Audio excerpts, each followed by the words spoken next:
নেই। মাওলানা আব্দুল্লাহ কাফি আল কুরাইশি 1960 সালে মারা গেছেন। তিনি তার ফতোয়া মাসাইল বইয়ে এক জায়গাতে লিখছেন যে একটি গরুতে 7টি পরিবার অংশগ্রহণ করবে, এরকম কোনো হাদিস আমি অবগত নই।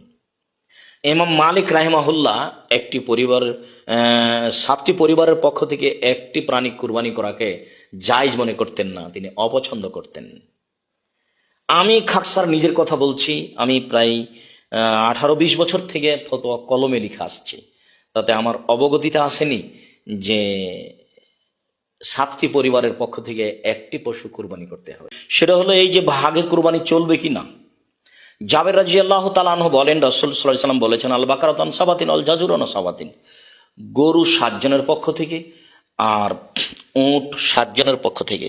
অত্র হাদিসে বোঝা যায় যে একটি গরু 7 জনের পক্ষ থেকে কুরবানি করা যায়, একটি উট 7 জনের পক্ষ থেকে কুরবানি করা যায়।